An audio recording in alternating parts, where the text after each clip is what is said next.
اليوم رح أحضر كيكة شتوية سهلة كتير وكتير طيبة بالقرفة، طعمتها كتير بيشبه طعمة السينابون. خلونا نشوف سوا كيف رح أحضرها اليوم.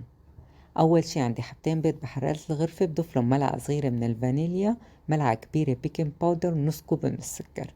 بعدين بخفقهم كتير منيح لحتى يصير عندي الخليط فاتح، وبضيف ملعقتين كبار من اللبن الزبادي وبحركن. برجع بضيف نص كوب من الحليب ونص كوب من الزيت النباتي، وهلأ بضيف كوب ونص من الطحين، وبحرك الخليط لحتى يختفي عندي الطحين ويصير القوام بهيدا الشكل. هلأ أي بايركس أو صينية فرن بندهنها بالزبدة أو بالزيت كمان بيمشي الحال. هون عندي ملعقتين كبار من السكر البني وملعقة صغيرة من القرفة، منرشن على الوجه بهيدا الشكل.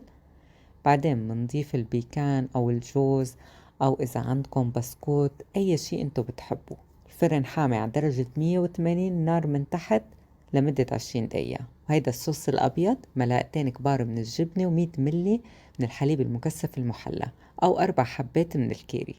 هيدا نفس الصوص اللي فينا نستخدمه للسينابون. هلأ رح شغل الفرن من فوق بس 5 دقايق. طبعا طلع شوي لونه غامق من فوق من السكر البني. فورا منسقيها وهي سخنة.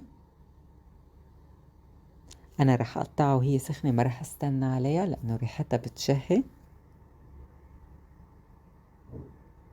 طبعا ريحتها بتشبه كتير ريحة السينابون ونفس الطعمة. هلأ رح فرجيكن إياها من جوا. فينا نزيد الصوص وفينا نحط صوص شوكولا كمان كتير طيب معه. شايفين كتير هشة وطرية. بتمنى تجربوها وتقولولي رأيكن، وألف صحة وعافية.